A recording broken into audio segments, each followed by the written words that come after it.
Shalom to the elect of Israel, to the hopeful elect of Israel.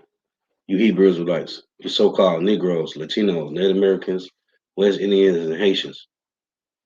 Got to give all praises and glory to Yahweh, Bahashim, Yahweh Shah, the Most High, the Heavenly Father.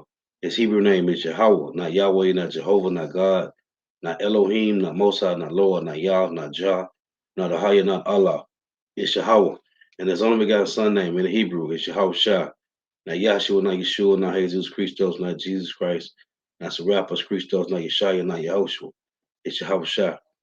So we got to give all praise and glory to Yahweh, Bahashim, Yahweh Shah, Bahashim, Rekah Kodash. Double honors to the apostles and elders of Great Millstone, who rule well, who teach well, who are the apostles and elders of all of Israel, whether accepted or not. And a sincere salutation to all the Akim, pushing this truth and believing this truth throughout the four ends of the earth, the entire world, waking up the hopeful elect. And shalom to the walk who are listening, learning. The few sisters who are listening, learning. I'm Isaiah from GMS Orlando, kept coming at you another lesson in true facts, faith, and edification, another daily edification, Lord willing. This be edifying, Lord willing. And I titled this lesson, Famine is definitely settling in. So I got a couple precepts I'm going to play. I got a couple of video clips I'm going to play. And I'm going to get a few precepts. It's for educational purposes only. This is not for monetary gain. I do not own a copyright to these videos. This is for educational purposes only. Lord, wouldn't it be edifying?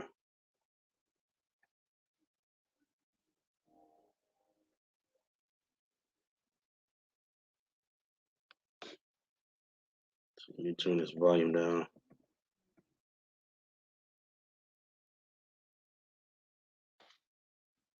And now these videos might have some infomercials. So for Salakia, if they does.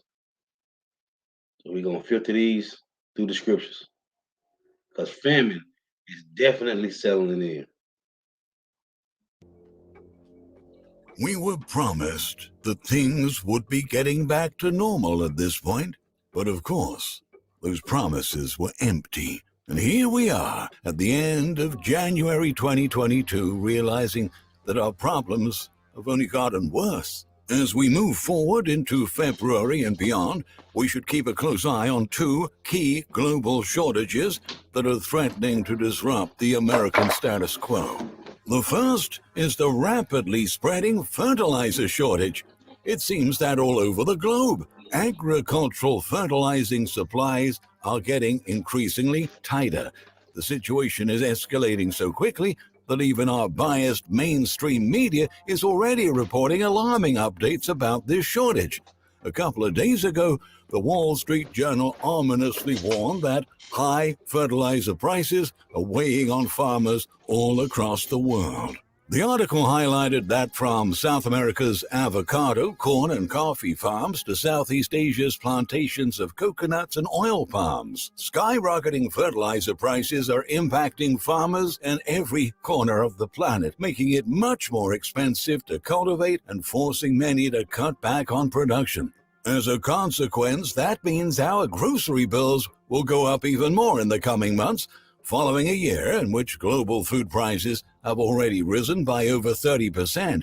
And this relentless rise in the cost of food is going to exacerbate hunger crises and food insecurity. In America, at least 24 million people still need aid to have enough to eat. Even more concerning, in Africa, surging fertilizer prices can cause an acute decline in agricultural output, equivalent to the food needs of 100 million people, according to the International Fertilizer Development Center. Now that's a very big deal. And if global leaders don't act to prevent that from happening, we might witness a tragic humanitarian crisis this year. Unfortunately, if we do get to this point, governments and corporations are likely to prioritize profits over human lives, given that consumer demand for food is at all-time highs. We can only hope that does not happen. At the same time, here in the United States, fertilizer shortages and rising prices are also already affecting millions of farmers in the nation. In a recent opinion piece authored by U.S. Senator Roger Marshall, He argued that by now it's no secret that this crisis is having a major impact on domestic food production. He said prices for phosphorus-based and potassium-based fertilizers have more than doubled in Kansas, while nitrogen-based fertilizers have more than quadrupled. Fertilizer is vital to feeding not only the country, but the world. It contains essential nutrients for plant life, and without it, American agricultural yields will quickly suffer. Grammarly helps make your writing clear and concise, no matter where you are. With Grammarly on your computer, as well as food prices in local grocery stores, Marshall stressed. In turn, as global prices soar around the world, the costs of U.S. imports continue to climb. The price of goods produced in the United States is also increasing as local demand competes with foreign demand to keep products in the U.S., he added. Rampant inflation is severely aggravating the situation. It means much more than just increased fertilizer costs for farmers. As Marshall explains, the cost of food grown domestically is already up over 10% since 2019, and the fertilizer shortage will push it even higher. If we want to help people in need, the best play is to get inflation under control and to encourage economic growth, not stifle it. The unfortunate reality is that this is only the beginning, and the effects felt by fertilizer prices at the farm will also be felt at the fork, he warned. As we mentioned a couple of days ago, these absurd prices for fertilizers are going to make it impossible for millions of small farmers and growers to profitably plant crops this year. And as a result, a lot less food is going to be grown, and our ongoing food shortages will be exacerbated. Meanwhile, on the other side of the globe, the North Korean government is having to come up with some very strange ideas to tackle this issue. Authorities have been asking citizens to start creating homemade fertilizer as the country faces widespread food shortages. Before the onset of the health crisis, the country used to source its agricultural manure from China, but that trade, along with a number of other goods, ceased after North Korea closed its borders during the first wave of virus cases in 2020. Now, North Korea has declared securing enough manure the first struggle of 2022, according to local news. The Daily Beast reported that one source in North Hamgyong province exposed that residents had started producing fertilizer from human waste after the government launched a 10-day drive to increase production. Well, perhaps U.S. politicians should give this a try because they are certainly full of it. Just like in America, at the end of the day, the burden of gathering the fertilizer necessary for farming in North Korea has fallen on the shoulders of ordinary people. Instead of evaluating the extent of the problem since the beginning and issuing measures to help prevent such an extreme situation, global leaders tend to act only after things have gotten out of hand. And desperate times lead to desperate measures and desperate solutions. Hopefully, we don't have to go down the same road. Moreover, the other shortage that we all need to pay attention to is the worsening computer chip shortage.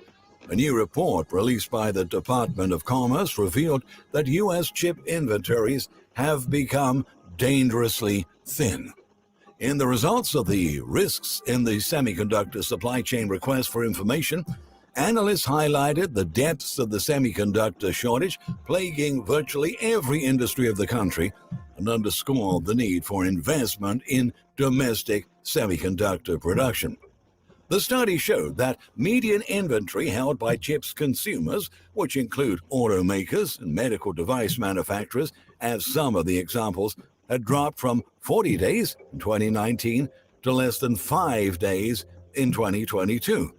And considering that we're extremely reliant on overseas chip production, if a new virus outbreak or natural disaster or political conflict disrupts a foreign semiconductor facility for even just a few weeks, It can trigger mass factory shutdowns in the U.S., putting American workers and their families at risk, the report said. The semiconductor supply chain remains fragile, and it's essential that Congress pass CHIPS funding as soon as possible, urged the Secretary of Commerce, Gina M. Raimondo, in a recent statement. With skyrocketing demand and full utilization of existing manufacturing facilities, it's clear the only solution to solve this crisis in the long term is to rebuild our domestic manufacturing capabilities, she continued, noting that the new administration has vowed to direct $52 billion to revitalize our domestic semiconductor industry. But so far, nothing has been done. Every day we wait on this funding is a day we fall further behind, argues Raimondo. But if we address this problem, we can rebuild American manufacturing and strengthen our supply chains here at home for years ahead. Today, the semiconductors needed to produce automobiles and medical devices to meet our national demand are in such short supply that our industries are losing several billion that could be used to generate more jobs and boost economic growth. In her blog post, Raimondo disclosed that in 2021, automakers have been particularly hard hit by the shortage. Last year, in 2021, auto prices drove 1/3 of all inflation, primarily because we don't have enough chips, Raimondo wrote. Automakers produced nearly 8 million fewer cars last year than expected, which some analysts believe resulted in more than $210 billion in lost revenue. The imminent threat of additional disruption to chip production means that losses are likely to be far more extensive in 2022, even though many think that we can just ramp up domestic production to meet the demand. The truth is that it ain't so easy. Chip production requires a very complex system. It takes a long time to put together a semiconductor factory. That's why some industry executives are alerting it could take until 2023 before things return to normal. According to the Washington Post, industry insiders are not very optimistic about the near-term outlook for chip production. They say that although federal funding could help build up the long-term supply of chips, it wouldn't help in the short term because chip factories cannot be built overnight. Every single industry requires semiconductors to make their machinery, and in some cases their products operate properly. The vast majority of chip consumers surveyed by the department estimated that shortages will not go away in this year. Some suggested it could take another year until production is normalized. In essence, this crisis has made it clear that our policymakers and business leaders have failed to assess the fallout of this shortage, leaving thousands of businesses vulnerable to disruptions and exposing many other industries that aren't entirely reliant on semiconductors but do need them to keep things running. Over the past decade, we have become perilously dependent on chips sourced from Asia, and more specifically from Taiwan. That's why it is both an economic and national security imperative to solve this crisis, Raimondo says. Most chip factories in the globe are currently based in Asia, which accounts for roughly 87% of the market share of semiconductor factories, with Taiwan alone housing 63% of the world's semiconductor facilities, industry data indicates. Therefore, aggravating political tensions between Taiwan and China threaten to intensify the global computer chip shortage and to interrupt production in each and every country that relies on these sources, especially the U.S. Now, if the trade conflict between China and Taiwan escalates to an aggressive confrontation, it means that our computer chip supply chain will be completely cut off. The Chinese invasion would also put us right in the middle of this conflict, and we would face some serious economic impacts that could probably compromise our global ability to function as a society. Needless to say, things are looking very scary. We should start thinking about all of these issues the possible outcomes, because what was once unimaginable can become very real. In Hey, the Lord 2020, said that, man. Habakkuk 1 and 5. He said he would work in our days that we would not believe, though it be told to us. These things is happening, man. Great fear is on the earth, man. And it ain't just Jakes. It's everybody, man, that don't have no assurance of life, man. That's what we looking at. Them curses in Deuteronomy 28, starting at verse 65. Everybody's starting to see, hey, ain't no there ain't no tunnel of vision, man. There ain't no light down the tunnel, man. At least the Lord put that spirit in you. Thank you for watching. So let me get this next clip. Everybody, this is affecting everybody, man. And we in some serious times, man. Famine is a horrible way to die, man.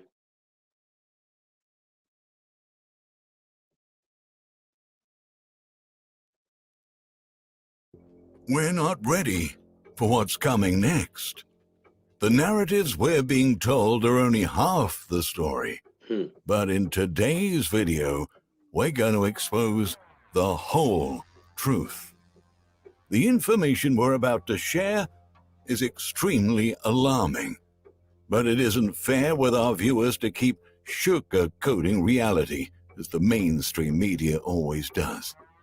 We all need to know what's really going on, and the things no one dares to announce to the public. We must get ready while we still can. It is true that the United States is suffering from stockouts of many items in thousands of grocery stores and supermarkets across the nation. It is also true that food supplies are getting tighter and tighter in every corner of the globe. Government authorities have been insisting that food shortages and our ongoing supply chain crisis are merely a result of the latest wave of infections and its ramifications on the labor market. But there's more to it, much more. Something they haven't been telling us is that inflation is climbing so rapidly that millions of farmers and food producers simply won't be able to plant their crops this year. In a recent article published by Michael Snyder, The Economist unveiled an email he received from a farming insider who allowed him to publicly share some of the content in it to the public, as long as his name was not revealed. Snyder highlighted that he has been corresponding with the insider for many years, but the information he shared this time around was simply shocking.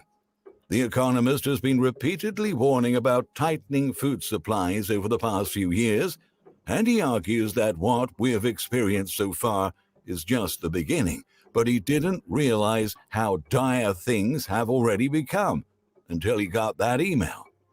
According to this farming insider, skyrocketing costs for fertilizer will make it impossible for millions of farmers and food producers to afford to plant corn this year. The following is an excerpt of the email. Things for 2022 are interesting and scary. Input costs for things like fertilizer, liquid nitrogen, and seeds are like triple and quadruple the old prices. It will not be profitable to plant this year. Let me repeat, the economics will not work. Our plan is to drop about 700 acres of corn off and convert it to soybeans. They use less fertilizer. We also have chicken manure from that operation. Guess what? We are not the only ones with those plans. Already, there is a shortage of soybean seeds, so we'll see how that will work out. The way I see it, there will be a major grain shortage later in this year, especially with corn. I mean, we are small with that. What about these people? This powerful $99 drone is now available in the US. This is an extremely high-tech $5,000 in the Midwest who have like 10,000 acres of corn. This will not be good. After having received that message, Snyder wrote him back with some questions. In response, The insider described a very bleak outlook for grain production in 2022. As for the farming, I see it getting bad, he said. Things like fertilizer and liquid nitrogen have tripled and quadrupled in price. Yes, commodity prices are up, but that certainly won't cover the new increased input costs. We are in North Carolina, so while certainly not like the Midwest, we still grow grain. The Midwest, of course, will have these same higher input costs as well, he continued. Corn, for example, typically takes about 600 pounds of fertilizer per acre, plus 50 gallons of liquid nitrogen. Times that by many acres, and that's a lot of money. Soybeans take much less. The plan for us and most others around here is to drastically cut corn acres and switch to soybeans.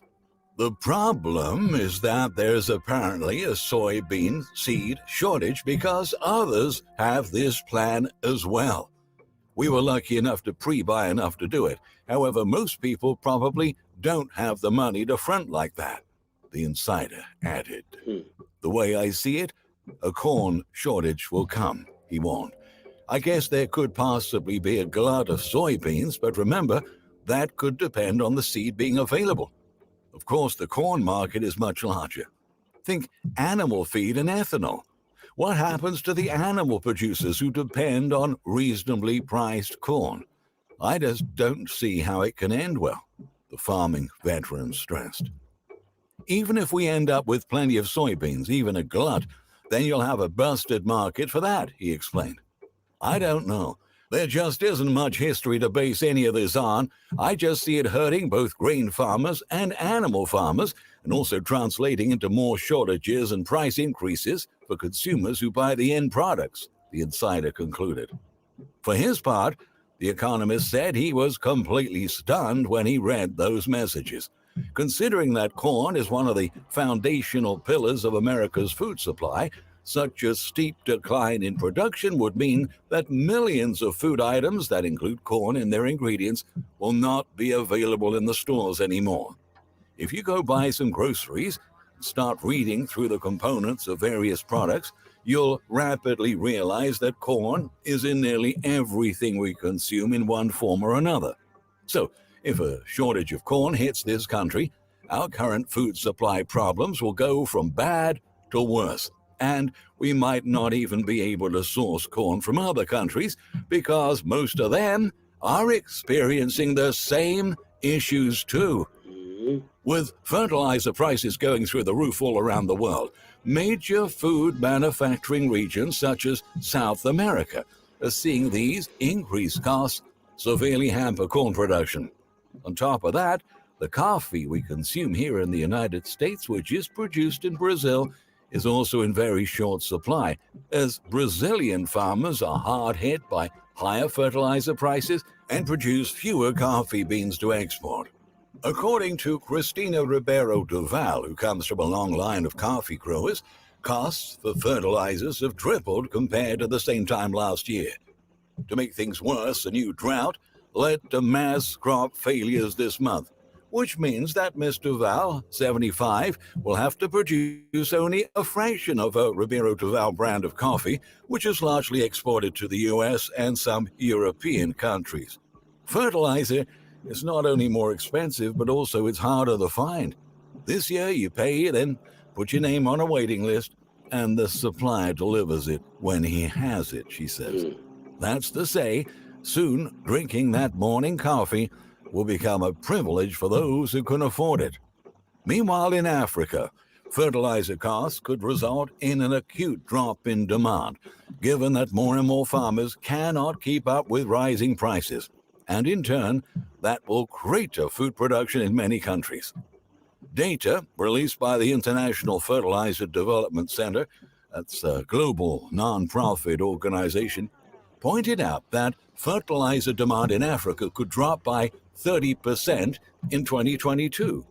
Now, that would translate to 30 million metric tons less food produced, which the agency says is equivalent to the food needs of 100 million people. This is beyond serious. What is the world gonna look like without enough food for 100 million people? It is safe to say that many more hunger crises will emerge this year. That is absolutely devastating. And it feels like global leaders are not taking our problems seriously. They'll let things get unsustainable before they start acting. In the US, farmers are having to come up with new strategies for their crops this year. Lower fertilizer use will inevitably weigh on food production and quality, affecting food availability, rural incomes, and the livelihoods of the poor. Why would these devils take? Why would the controllers take this serious? They the one that benefit from this, man, because they agreed. So they benefit from hundreds of millions of people starving, man. This is cold, man. And that's why if we don't have Yahweh Shema Shai, man, we're gonna die a grievous death, man. Your weapons can't save you. As Psalms 44 reads, your weapons can't save you. And what is that? Proverbs 12. Money can't save you. Uh the so-called white man, the leaders can't save you. So if you don't have Yahweh Shema Shai, man, we are through, man. Explained Josef Schmidhuber, Deputy Director of the United Nations Food and Agriculture Organization's Trade and Markets Division. As the health crisis enters year 3, millions of American households are having to down on the quality and quantity of food they consume, the World Bank said in a recent note, outlining that high fertilizer prices were adding to costs. Globally, roughly 2.4 billion people lacked access to adequate food last year, up 320 million from the year before, the organization said. Inflation spiked in about 80% of global economies last year, almost a third seeing double-digit food inflation. Unfortunately, it is now clear that the stage is being set for a historic global food crisis. Most Americans still think this sort of problem will never hit us, though they believe in the strength of a long-gone America that used to be immune from the issues the rest of the world was suffering from. But now that extensive shortages are plaguing every corner of the nation, even the mainstream media is alarmed. The Wall Street Journal just published an article entitled, U.S. Food Supply is Under Pressure from Plants to Store Shelves. D.C.'s Homeland Security has issued a notice urging consumers to just buy what you need and leave some for others. A desperate attempt to prevent grocery shortages from getting worse. In essence, what would have been unimaginable 3 or 4 years ago is now making headlines day after day, and the food supply chain collapse is just the most evident threat. But the truth is, we're now in the process of undergoing a system collapse. As Victor Davis Hanson has pointed out, in modern times, several nations have suffered a systemic collapse. The term describes the sudden inability of once prosperous populations to continue with what had ensured the good life as they knew it. Abruptly, the population cannot buy or even find once plentiful necessities. They feel their streets are unsafe, laws go unenforced or are enforced inequitably. Every day things stop working, the government turns from reliable to capricious, if not hostile. The surging prices of daily necessities, including food, housing, healthcare, transportation, and fuel, are strangling the middle class. Who could have believed a year ago that America would now beg Saudi Arabia and beg Russia to pump more oil as we pulled our own oil leases and cancelled pipelines and oil fields? Hansen asks. Sadly, we have to start considering that supply shortages and empty shelves are the new normal. But realistically speaking, many people will still be caught off guard by the pace of this change. The world is quickly turning upside down, Global events have been accelerating at record speed. It has been hard to keep up with all of these changes, so we should all start paying very close attention. Now that you know all of this information that you've heard in this video, please do not go back to sleep. This is not a drill.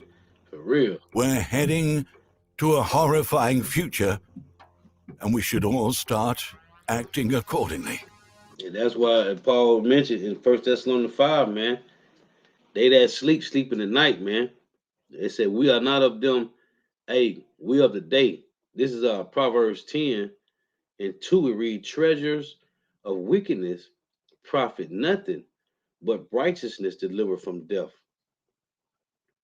Right here, he just mentioned this. It say, verse 5, he that gathereth in summer is a wise son, but he that sleepeth in harvest is a son that causeth shame.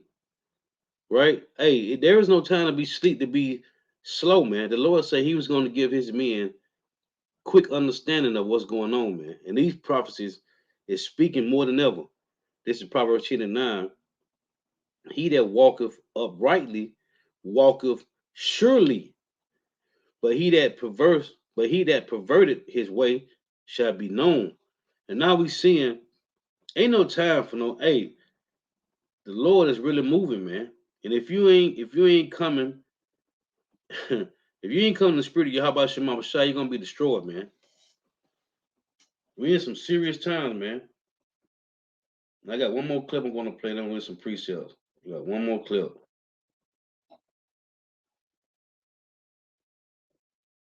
That's why the Lord said, a man should not live by bread alone, which I'm going to read, but by every word, man, that proceeded out of the mouth of Yahweh Shema Shai.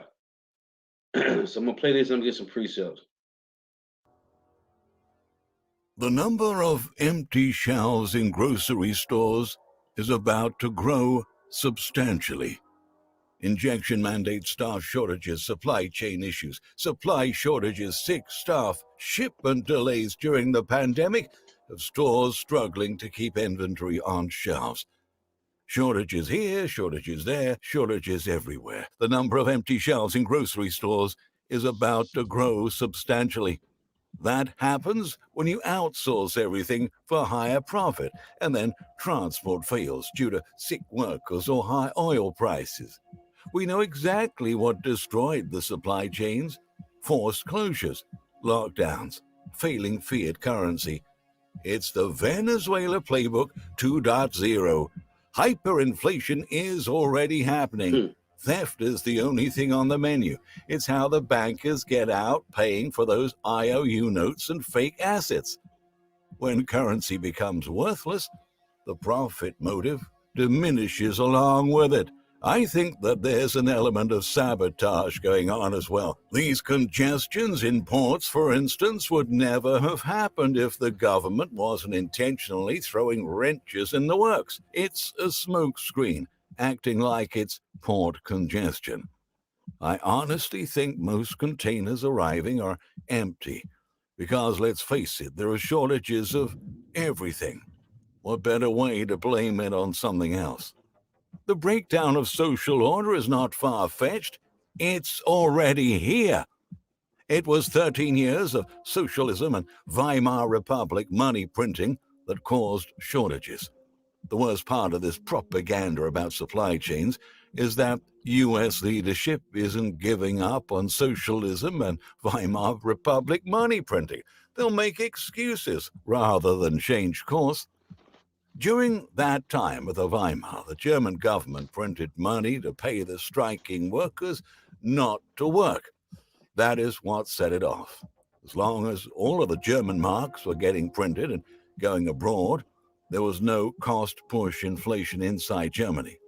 Once they started to pay people with printed money not to work, that is when inflation really took off. Just like they are doing today in paying people not to work. And of course, cost inflation is really taking off now. Things are really going to start to break down as we head into this hyperinflationary curve. Hyperinflation is coming to America. Welcome back to the Atlantis Report. Please like and subscribe. Hey, you've been hearing this. We've been hearing this for years from the apostles, man. Years, man. We supposed to be preparing ourselves for what's coming, man. And you just got people, you just got so-called leaders, Israelites that's allegedly in the truth, man. They just not preparing people for what's about to come, man. And take it in Ezekiel 7:14. They have blown the trumpet, even to make all ready, but none go up to the battle, man. The apostles been saying this for years, man. Talking about the MOTB, talking about inflation, talking about concentration camps. They've been talking about this for years, man. And we sitting here watching it play out right now, man. While niggas talking about, no, they've been saying this. The thing that's going on now was not going on 10, 20 years ago, man. We're in a different time, man. The Lord said he would not hold back his words. He said he had refrained himself. He had been still, but now will he cry like a travailing woman, man. The Lord is full of anger, man. And we see judgment is playing out. Famine is a major prophecy, man. And it got to happen. Modern supply chain interruptions and issues are artificially created, like the container ship stuck in the Suez Canal. But it will get worse due to our increasing inflation of our fiat currencies. Oh, I'm guessing that the powers that be are just front-running the issue, that the sheeple will not connect it with the coming hyperinflation. Around the world, nations are setting bold goals for transitioning to cleaner inflation. Remember, it's all by design, right? All part of the plan. It does remind me of the UK after World War II. It is the Lord's design, man. It's Yahweh Shema Shah's design, man. He got the spirit on these devils to carry these things out, because in Leviticus 26:33, the Lord said he was going to scatter us among the heathen, and he was going to send a sword after us, man. When there's calamities in Greece or Turkey or any other part of the world, man, that'd be the Lord chasing after Jake, man. Because Jake is scattered everywhere. He said he was going to scatter us and send a sword after us, and he was going to see what our end shall be, which shall only be left a remnant, man. Carried on with rationing for 5 years after the end of the war. By then, nobody could really remember what pre-war life was like. Right. Covered up the lost purchasing power after the loss of GRC status nicely. We are due for another reset. CBD. And I was just watching kind of like a little low budget movie on Tubi. It's called Untangled.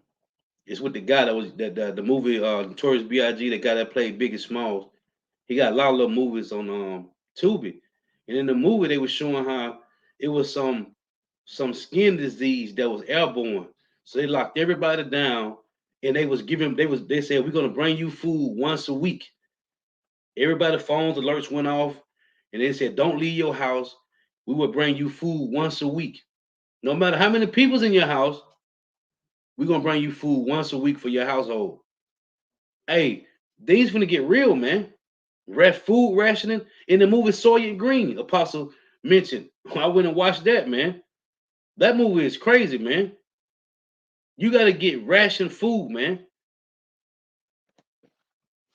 DCs will fail because it represents absolute. You see this? Hold on. He just showed it. Let me back up. Right here. This book, man. Ration book. Let's go back a little bit so you can hear what he said. I don't want to. Let's play it again. Powers that be are just front-running the issue, that the sheeple will not connect it with the coming hyperinflation. Right. Remember, it's all by design, all part of the plan. It does remind me of the UK after World War II. It carried on with rationing for 5 years after the end of the war. By then, nobody could really remember what pre-war life was like. Covered up the lost purchasing power after the loss of GRC status nicely. We are due for another reset. CBDCs will fail because it represents absolute control over what you will be allowed to buy. The Bank for International Settlements plans to rule the US from Europe. They believe they already do. They will fail because people will immediately look for a substitute. Silver is that substitute. Gold is the only currency in wartime for more obvious reasons than hyperinflation. Venezuela has the little problem of stolen or frozen assets. 40 tons of gold bullion frozen in London, all its Citgo receipts, sanctions on oil sales and supply imports, etc., You etc., see? etc. Hey, it's gonna boil down to these heathens having gold and silver, man. Cause the scriptures say that ain't gonna save you neither, man. But that's what it's going back to. If you don't get your how about Shema Shah, you're gonna die a grievous death, man. Period. Now, when the central bankers start bailing in on your personal bank account, you will see things a bit differently. Oh, yeah, indeed, the banksters do want to welch on paying those feral reserve notes. Inflation is just a polite softball bail-in. Look out for the Great Reset. Economic growth is being sabotaged as the government is attacking the oil and gas industry. Why would it do that if it really wanted economic growth to return? Supply chain capital is intentional, sabotaged. The government is still paying people not to work. The government is paying farmers not to grow crops. We are at war with a central banking system that wants to depopulate the world. The Bank of International Settlements must be destroyed. Ayn Rand got it right in Atlas Shrugged in this regard. There are no non-essential people in a market economy save those who make silly rules and tell others who's essential and who's not. Eventually, the overburdened system begins to collapse in on itself due to self-imposed silly regulations. Think about air travel. How necessary is the TSA? Really?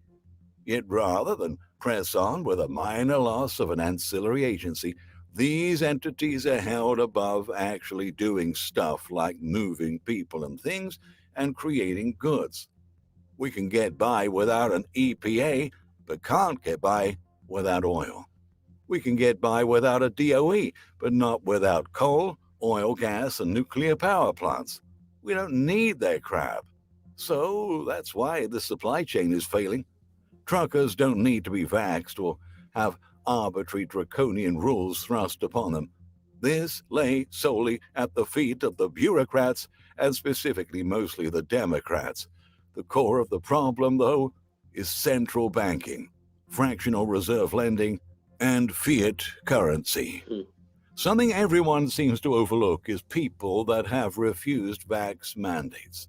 If you have maybe 5 to 10% of a company's staff deciding they would rather live poor than die less poor, this compounds the supply chain issues even further.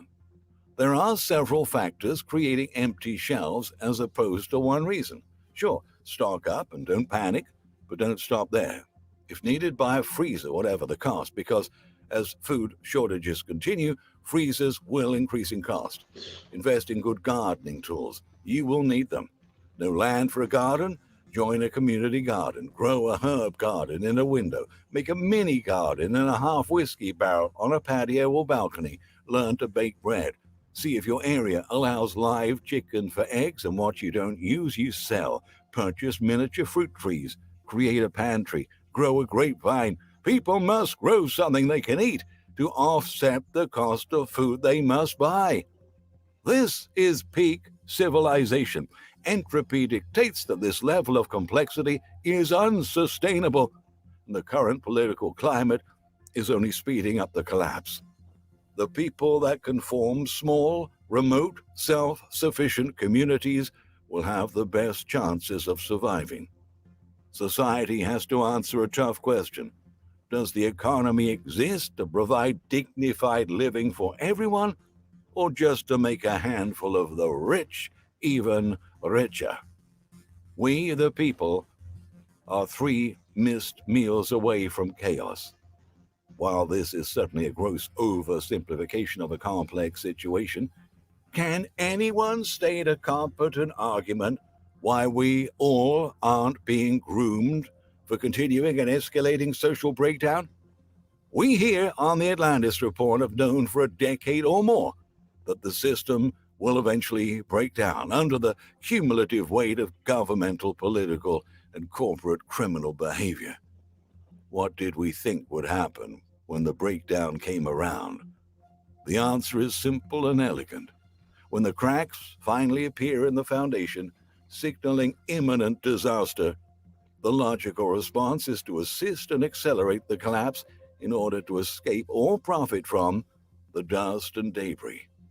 After all, that's what sociopaths do best. We live in the most complex society the world has ever seen, at least to our knowledge, and democracy has put retards and psychopaths in charge of it. Basically, that's it.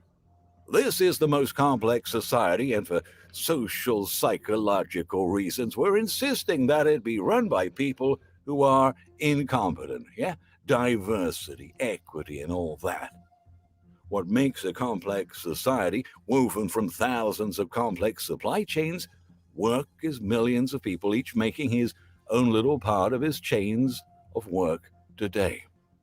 Make it impossible for enough of those people to do today's little bits correctly, and you're headed for dramatic simplification. We don't need a Walmart with 100,000 individual items sourced worldwide if we have 50 small stores sourcing locally for 100 items each.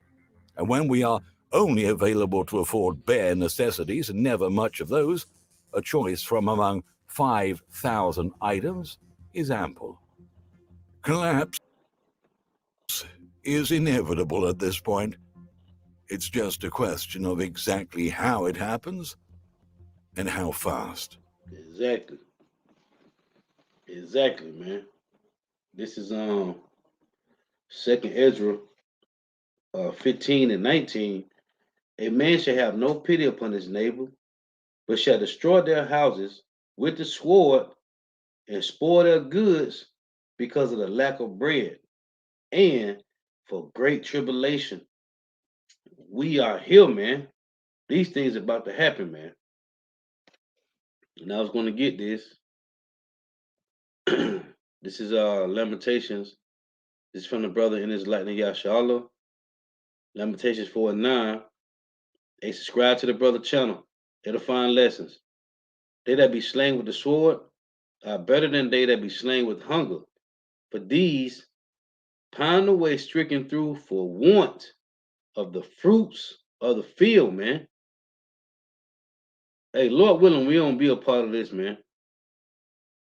Cause you're gonna be your mouth is gonna be watering for whatever you used to eat, man. Whatever you had a whole abundance of eating when that time was happening, when you was able to go out and go to whatever restaurant and whatever, it's gonna be some bad times, man. The only ones, as I say right here, the brother put Fear Yahweh 144. The only one that gets this luxury is the hopeful elect, man. Let me get this. This is Isaiah 41 and 21,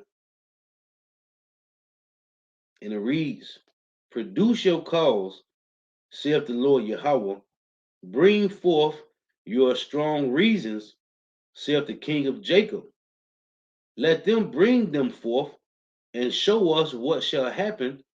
Let them show the former things what they be, that we may consider them. What's one of the former things that we saw that we need to consider? Famine, man.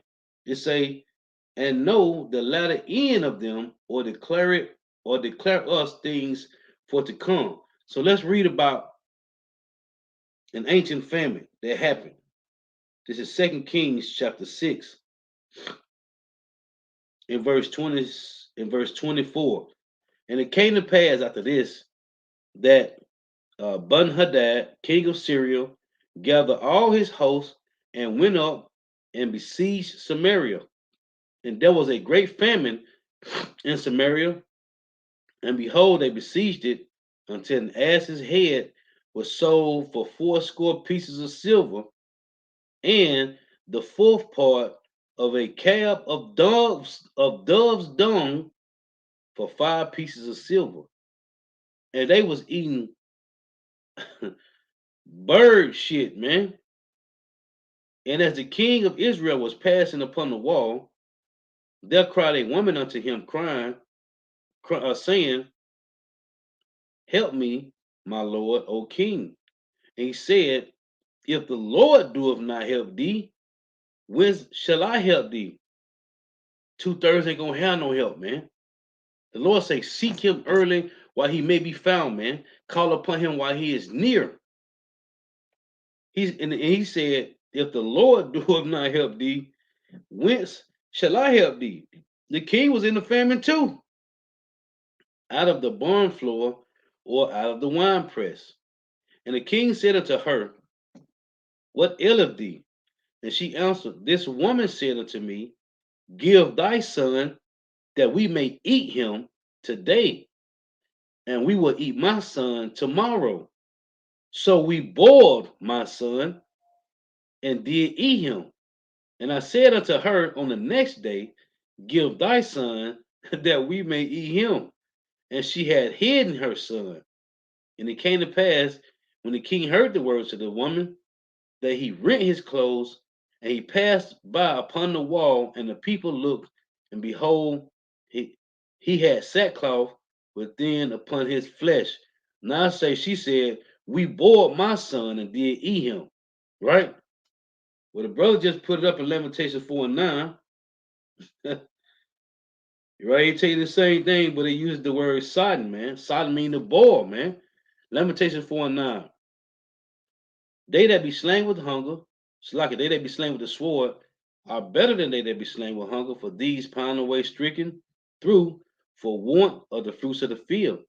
The hands of the pitiful women have sodden their own children, which I just read to you in 2 Kings 6. The hands of the pitiful women have sodden their children, sod mean the boil. They were their meat in the destruction of the daughter of my people. This is coming from, you had the Babylonians, right? The Babylonians besieged us. You had the Romans did it, and it was a famine, man. This is this is Job 23. And I believe this is one of my favorite precepts, man. It's Job 23 and 10.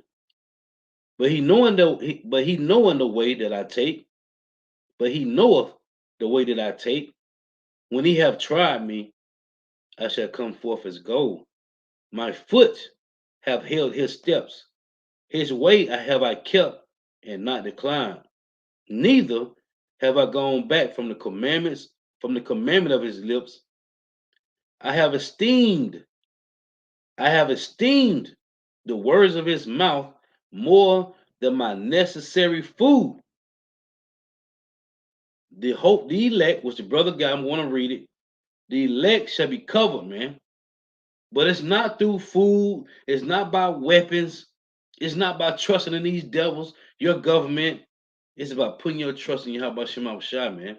That's how you, Lord willing, that's how you're going to be able to eat and drink and rejoice, man. Yahweh Shai said this, Matthew 4 and 4. But he answered and said, It is written, Man should not live by bread alone, but by every word that proceeds out of the mouth of power, Yahweh Shema Shai. And Jake don't have no understanding, man. Jake really think they got to get the bag. They watching all these guys, these preppers, and getting all these MRE packs, right? Even if they don't got a bunker. Well, if I could just store up these MREs last for a long time. If I just get a couple hundred packs, just a small couple hundred packs of MREs, we'll be good for years on end. Man, look, man, all that's gonna be burnt up, man. And if you're not, and if you're not linked, if you're not the seed line linked directly to these elites, you ain't gonna make it, man. Cause those are the only ones gonna make it when that fire hit Earth, man. When the missiles hit, the elites of Edom and the elites of Israel. That's all gonna make it, man. As the elites of Israel, those aristocrats gonna get beat up into the chariots. Well, the Lord gonna preserve them devils because they gotta go straight in the chains, man. If you're not linked with these devils, if you're not that seed line, you ain't gonna make it. This nigga Kanye West with a bunker. That nigga ain't gonna make it, man. And most of these people with bunkers, which they're stocked with food, they ain't gonna make it to the bunkers, man. And they showed you the movie The Road, man. When the guy and his son found that bunker full of food. His son to my daddy, we could just stay here. He like, no, the same way we found this bunker, somebody else gonna find it, man. And though the bunker full of food, they'll eat him and his son and the food, man.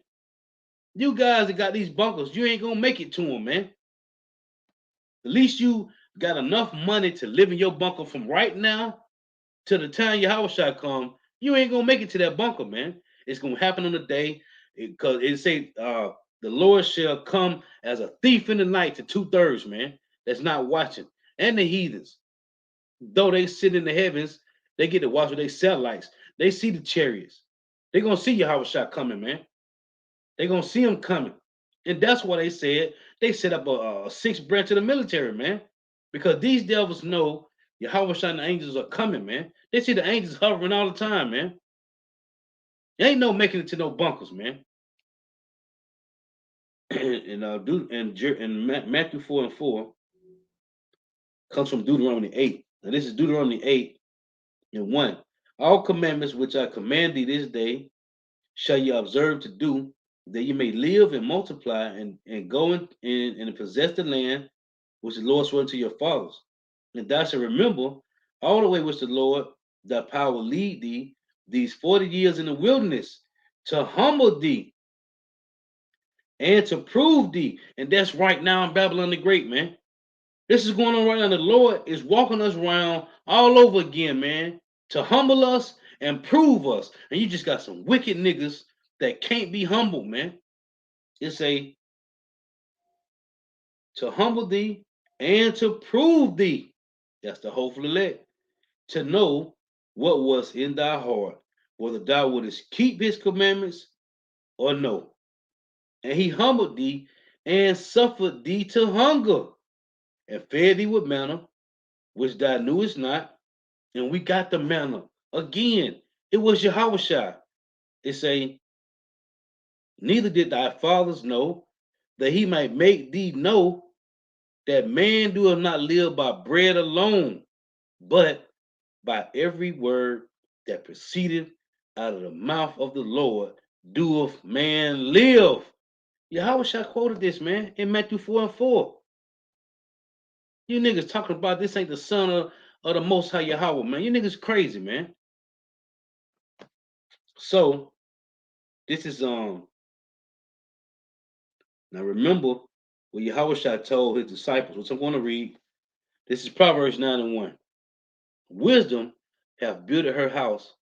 She hath hewed out her 7 pillars, which is completion. She hath killed her beasts. She hath mingled her wine. She hath also furnished her table. What did the Lord say when you got Matthew 22, right? When it said the king made a wedding for his son, right? And he said what? Go bid them to the marriage, right? Now in Luke 14:16, let me read it real quick, reading the point. It say, then said he unto him, Luke 14:16, a certain man made a great supper and bade many. You see? And sent his servants at supper time to say to them that were bidden, come, come, for all things are now ready. So right here in Proverbs 9, it say, wisdom hath built of her house, she hath hewed out 7 pillars, she hath killed her beasts, she hath mingled her wine, She have also furnished her table with what? With the best meats, with the best wines, right? The best herbs, right? She have sent forth her maidens. She cried upon the highest places of the city. Now King David said in Psalm 23, Thou preparest a table before me in the presence of my enemies. So right here it say she have cured her beasts, right? The best lamb, the best whatever you're going to eat. She have mingled her wine, right? She have also furnished her table. This wine is what? This sound doctrine of Yahweh Shema Shah, right? It say she have sent for her maidens. She cried upon the highest places of the city, the chief place of concourse, right? It reads, verse 4, Whoso is simple, let him turn in hither. As for him that wanteth understanding, she saith unto him, Come, eat of my bread, and drink of the wine which I have mingled. Come, eat of my bread, and drink of the wine which I have mingled. Right? What did Yahweh Shah say? This is John chapter 6. The Lord told his disciples the same thing, right? Let's read this. This is John 6, I'm starting at verse 47, and reads, Verily, verily, I say unto you, he that believeth on me have everlasting life. I am that bread of life. Your fathers did eat manna in the wilderness and are dead. This is the bread which cometh down from heaven, that a man may eat thereof and not die. I am the living bread which came down from heaven. If any man eat of this bread, he shall live forever. And the bread that I will give is my flesh, which I will give for the life of the world, which is the elect of Israel on this side, but Israel overall as a whole. The Jews therefore strove among themselves, saying, How can this man give us his flesh to eat? Then Yahweh said unto them, Verily, verily, I say unto you, except ye eat the flesh of the Son of Man and drink his blood, ye have no life in you. Whosoever eateth my flesh and drinketh my blood have eternal life, and I will raise him up at the last day. For my flesh is meat indeed, and my blood is drink indeed. He that eateth my flesh and drinketh my blood dwelleth in me, and I in him. Right? So again, Proverbs 9 and 4 reads, Proverbs 9 and 5, Come, eat of my bread and drink of my wine, which I have mingled. This is Yahweh Shah speaking, man. Right? In Matthew 26, let's get this. In Matthew 26, it reads, verse 27, He took the cup and gave thanks and gave it to them, saying, Drink ye all of it, for this is my blood of the New Testament, which is shed for many for the remission of sins. Right? But I say unto you, I will not drink henceforth of this fruit of the vine until the day when I drink it new with you in my Father's kingdom. Right? So, matter of fact, right here, Matthew 26 and 26. And as they were eating, Yahweh took bread and blessed it and brake it and gave it to the disciples and said, Take, eat this, my body. And he took the cup and gave thanks and gave it to them, saying, Drink ye all of it. So, the apostle been saying for the longest time, we got to eat this roll, right? This is Ezekiel chapter 2 and 1. This roll is Yahweh. The roll is the comforter, man. Without this comforter, you ain't gonna make it in Jacob's trouble, man. This is Ezekiel 2 and 1. And he said to me, Son of man, stand upon thy feet, and I will speak unto thee. And the Spirit entered into me when he spake unto me, and set me up upon my feet, that I heard him that spake unto me. And he said unto me, Son of man, I send thee to the children of Israel, to a rebellious nation They have rebelled against me. They and their fathers have transgressed against me, even unto this very day. For they are imputed children and stiff-hearted. I do send them unto them. I do send thee unto them, and thou shalt say unto them, Thus saith the Lord, Yahweh Shema Shah power. And they, whether they will heal or whether they will forbear, for they are a rebellious house, yet shall know that there have been a prophet among them. And thou, son of man, be not afraid of them, neither be afraid of their words. Though briars and thorns be with thee, and thou doest dwell among scorpions. This is the Lord talking about the wicked Israelites. Be not afraid of their words, nor be dismayed at their looks, though they be rebellious house. And thou shalt speak, and thou shalt speak my words unto them, whether they will hear or whether they will forbear, for they are most rebellious. Right? So right here in 3 is Ezekiel 3:1. Moreover, he said unto me, Son of man, eat that thou findest. Eat that thou findest. Eat this roll and go speak unto the house of Israel. So I opened my mouth, and he caused me to eat that roll, and said unto me, Son of man, cause thy belly to eat, and fill thy bowels with this roll that I give thee. Then I did eat it, and it was in my mouth as honey for sweetness. Right? You gotta eat. Hey, it's plain, man. If you don't eat this roll, you ain't gonna make it, man. This revelation. He told John the same thing. This Revelations 10, and I'm gonna start at verse 8.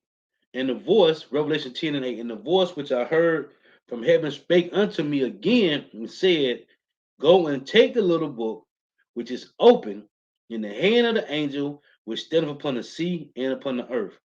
And when I went unto the angel and said unto him, Give me the little book, and he said unto me, Take it and eat it up, and it shall make thy belly bitter, but it shall be in thy mouth sweet as honey. Understanding, man. Understanding, right? Using wise wisdom, wise counsel. And I took the little book out of the angel's hand and ate it up, and it was in my mouth sweet as honey. And as soon as I had eaten it, it made my belly bitter. You see? And he said unto me, Thou must prophesy again before many peoples and nations and tongues and kings. This roll you have to eat, man. And if you ain't eating it, you will not fully understand, man. This Isaiah 55:1. It reads, Ho, everyone that thirsteth, come ye to the waters, and he that have no money, come ye buy and eat. Yeah, come buy wine and milk without money and without price.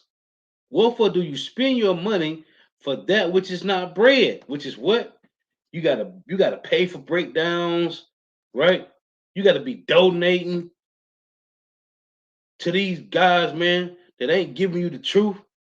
All they telling you that you're an Israelite. Now it's some whole new doctrine that you can keep all the laws. They ain't feeding you, man. It said, wherefore do you spend money for that which is not bread? Just like we got our people that go to the Harlot House every Sunday, first to the fourth Sunday, giving their bread for nothing, man. It say, and your labor, you busting your ass all week to take your money to the Harlot House or give it to some nigga because he got a platform and telling you to donate. Wherefore do you spend money for that which is not bread, and your labor for that which satisfies not, man? That's only one way to get satisfied, man. And the Lord got established on the earth right now. Sound doctrine, truth, truth. It say, hearken diligently unto me, and eat ye that which is good, and let your soul delight itself in fatness. It's only one way to get this, man. Ain't no a little bit here, a little bit over there. No, man. The truth is in one spot, man. And we know where it's at, man. The apostles of Great Millstone, elder bishops of Great Millstone, elders, younger brothers of Great Millstone. And we always mention You got other brothers that are teaching the same sound doctrine as men of valor, as that brother Amawana Gabar, that beloved brother. You got that brother Yahweh the Maccabees. There's brothers out there that are teaching the same sound doctrine of Yahweh Shema Shah. Outside of that, why are you spending your money for that which will not satisfy you, man? Well, 2/3 ain't gonna get it, man. Jacob's gonna lose their life grievously. In the last minute, they're gonna be trying to cry and come looking for the same prophet that the Lord sent in Ezekiel 33 that had been among you the whole time, man. It's Isaiah 65 and 13. Matter of fact, this is Isaiah 65 and 11. But ye are they that forsake the Lord, Yahweh Shema Mashah, that forget my holy mountain, that prepare a table for that troop, and that furnish the drink offering unto that number. You want to, instead of following these wicked niggas, idol worshiping, following your government, trusting in your government, you trusting in niggas that done change. The Lord say, meddle not with them that's given to change. You trusting the nigga that done change. You trusting in your government. Everything else outside of the truth, man. Because you think the truth supposed to look a certain way, man. Well, what went you out to see, man? It say verse 12, therefore will I number you to the sword, and ye shall all bow down to the slaughter. Because when I called, ye did not answer. When I spake, ye did not hear, but did evil before my eyes, and did choose that wherein I delighted not. And how many times you done saw the Lord moving with the Spirit on the Apostle Great Millstone and elders, man, and you still refuse. You still trying to go some other way, man. Well, you know, hey, you ain't gonna make it, man. At least you repent. At least the Lord put a spirit on you, repent. You ain't gonna make it, man. This verse 13. Therefore, thus saith the Lord, Yahweh Shema shall power. Behold, my servants shall eat, but ye shall be hungry. Behold, my servants shall drink, but ye shall be thirsty. Behold, my servants shall rejoice, but ye shall be ashamed. Behold, my servants shall sing for joy of heart. You singing right now. Y'all rejoicing right now. We ain't in a time of mirth, man. It said, but ye shall cry for sorrow of heart and shall howl. You shall howl. You ever heard a wolf howl? You shall howl for vexation of spirit. And ye shall leave your name for a curse unto my chosen, for the Lord power shall slay thee and call his servants by another name, which is what? Then it's going to be known. These are my elect. This is Second Ezra 2, I think it is, and 26. It reads, matter of fact, let's read this.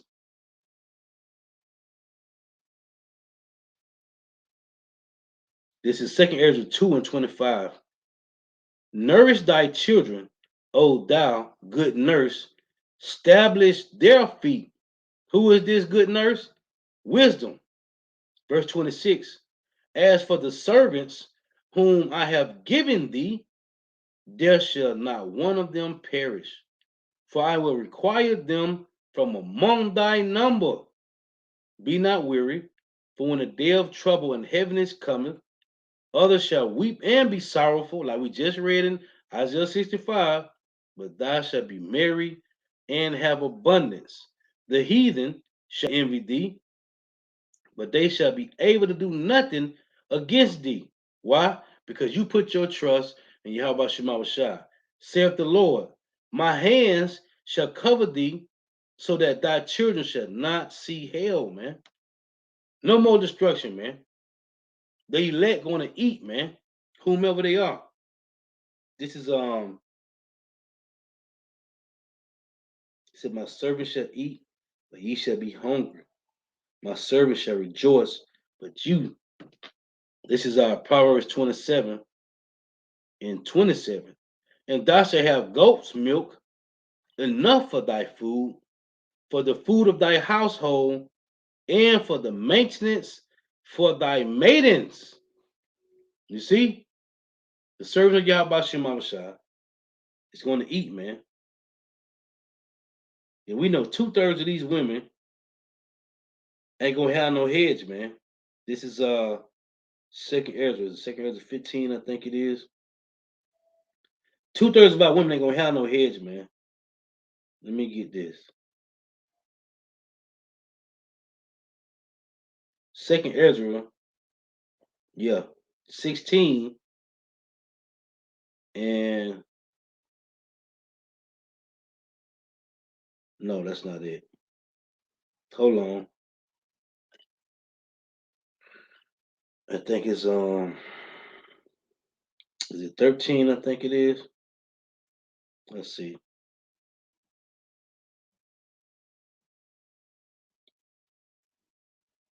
Talks about how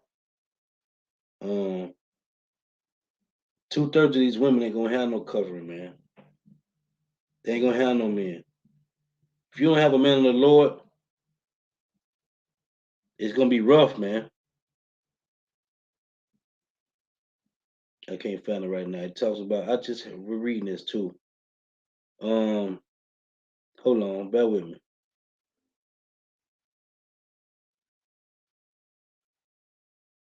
They say they should have no bridegroom. Right? Women shall mourn having no bridegrooms. Hold on.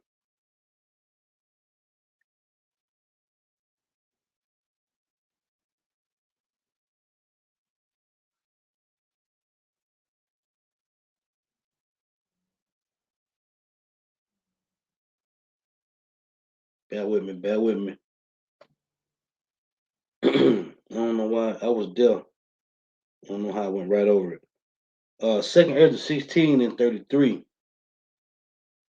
It's a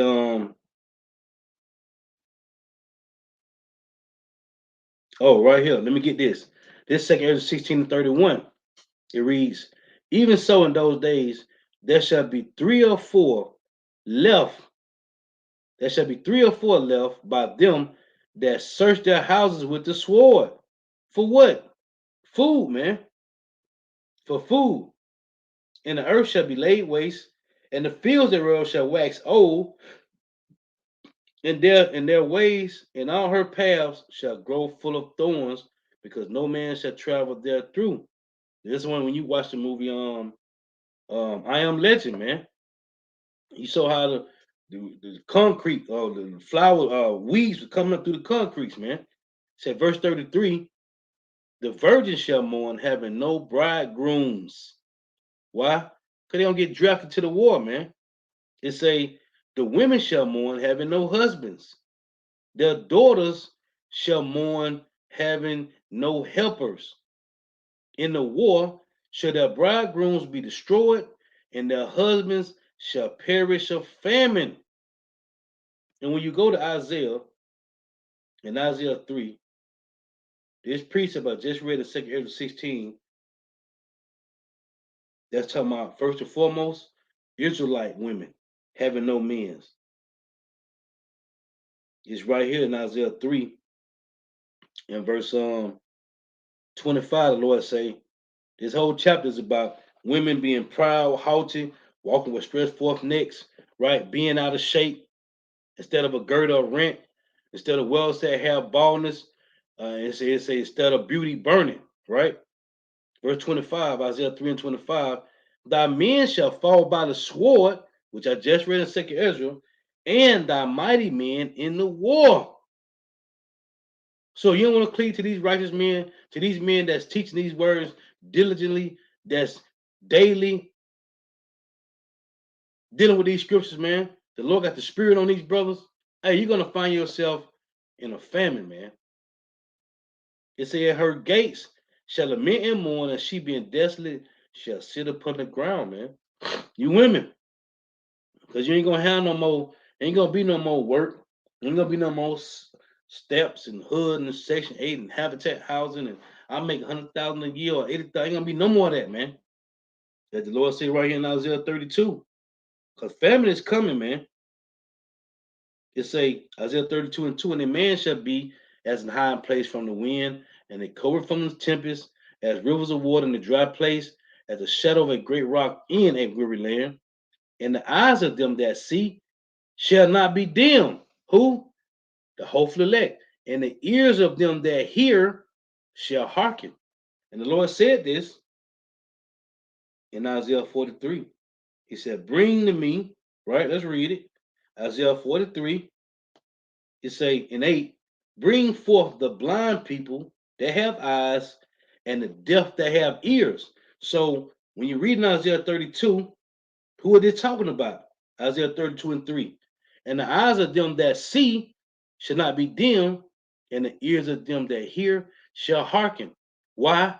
The verse 2 said, and a man shall be in the hiding place from the wind. What wind? Let's get it.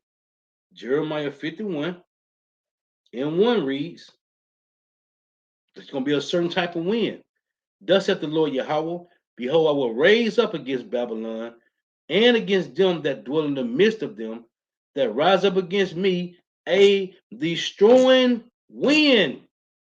So if Isaiah 32:2 telling you that it's a man shall be as a hiding place from the wind.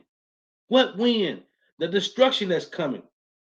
Famine, pestilence, concentration camps, martial law, right? The MOTB, World War III. And a cover say, and a man shall be as an high place from the wind, and a covered from the tempest, as rivers of water in a dry place, as a shadow of a great rock in a weary land. It say, and they covered from the tempest, right? And the eyes of them that see shall not be dim. Talking about these women, the ones that's gonna hearken to Yahweh Shema Shah, he's setting them up a cover. And the ears of them that hear shall hearken. But the Lord say this in Psalms 27:5. It reads, the Lord has set up a standard, man. Okay? A righteous man, a holy man of the Lord is the standard for you women, man. And Yahweh is the standard for the hopeful elect men that trust in Yahweh Shema Shah, man. It says Psalm 27:5, for in the time of trouble, he shall hide me in his pavilion. Well, it said the same thing in Isaiah 32. A man shall be as a hiding place from the wind, a covert from the tempest.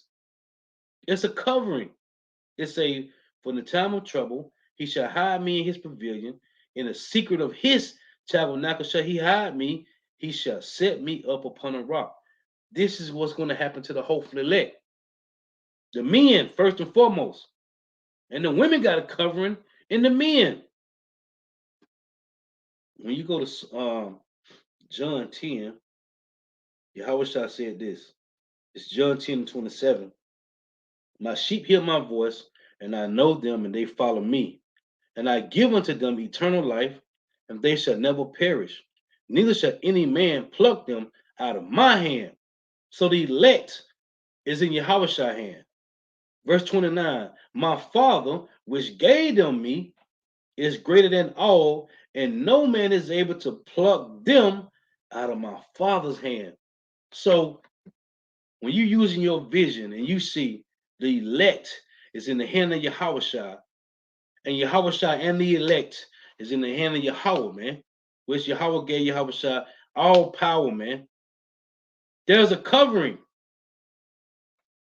And if you ain't coming back, if the Lord ain't putting a spirit on you now, which is tell you the scripture tell you that it's gonna be many people going to wake up, right? The 11th hour, whatever. If the Lord don't give you this, man, you ain't gonna make it out of here.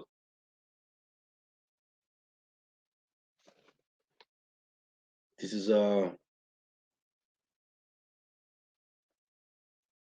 I'm not put up Ezekiel 14:13. Son of man, when the land sinneth against me by trespassing grievously, then will I stretch out my hand upon it and will break the staff of bread thereof.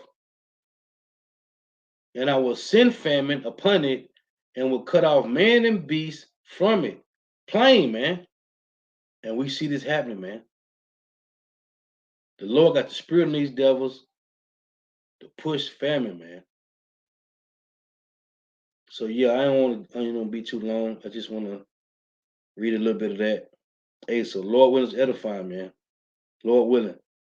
To give all praises honor and glory to Yahweh, by Hashem Yahweh Shai, by Hashem Rakah Kodash, double honors to the apostles and elders of great millstone rule well, who teach well, who are the apostles and elders of all of Israel, really accepted or not, and a sincere salutation to all the pushing this truth and believing this truth, but the four winds of the earth, the entire world, waking up the hopeful elect, and shalom to that walk who are listening and learning, that few sisters who are listening and learning. Oh, and matter of fact, you know what? Yeah, there's a beautiful preach. I was thinking about this too. I read it the other day. This Adam not Job 5 and 20. In famine, he shall redeem thee from death, and in war from the power of the sword. Right. And I was going to the one in Psalms as well. The one in Psalm 33 and there's one in Psalm 37. Right. Hey, the Lord has straight up told us, man, you can't if you finna trust because you got some air fire ends or you got a few rocket launchers and you got some AKs and AR-15s and whatever type of guns you got, man. Or you may even have a bunker, man. Lord, hey, you probably got a bunker. None of that is going to save you, man. Oh, I'm going to get this brother precept too. The water for the Lord putting the spirit of me to stroll back up. This Maccabees 144, House of David. Second Ezra 16 to 39. Even so, it say, even so shall not the plagues be slack to come upon the earth, and the world shall mourn, and sorrows shall come upon it on every side, man. Every side, man. And hey, it's on every side. In Amos, was it Amos 5 and 18? There is no escaping judgment when it comes, man. If you haven't been covered by Yahweh Shema Shai, when judgment comes, there ain't no escaping it, man. It says it's going to come on every side, man. There is no escaping it, man. And the Lord saying, was that Jeremiah 15? He said, hey, four kinds, right? If you ain't covered by Yahweh Shema Shai, man, it's going to be rough, man. And that's why, Lord willing, man. Lord willing, man. This is Jeremiah 15 and 3, and I will point over them four kinds, saith the Lord. Matter of fact, Jeremiah 15 and 2. And it shall come to pass, if they say unto thee, whither shall we go forth? Then thou shalt tell them, thus saith the Lord, such as are for death to death, and such as are for the sword to the sword, and such as are for famine to the famine, and such as are for captivity to the captivity. Those are concentration camps, man. And I would appoint over them four kinds, said the Lord, the sword to slay, and dogs to tear, and the fowls of heaven, and the beasts of the earth to devour and destroy. This is Ezekiel 7 and 14. They have blown the trumpet, even to make all ready, but none go up to the battle. For my wrath is upon all the multitude thereof. The sword is without, and the pestilence, and the famine within. He that is in the field shall die with the sword. He that is in the city, famine and pestilence shall devour him. You see, it said, but he that escape of them shall escape, and shall be on the mountain like doves of the valleys. All of them mourning, everyone for his iniquity, man.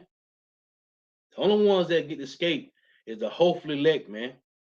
That the Lord put the spirit on to repent and turn back, man. Everybody else, hey, it's either concentration camps, death, man.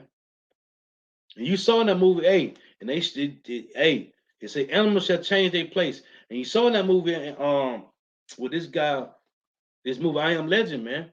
Show you how when he was trying to kill that deer, hey, lions was hungry too, man. And they pounced right on that deer when he was going to take his shot, man.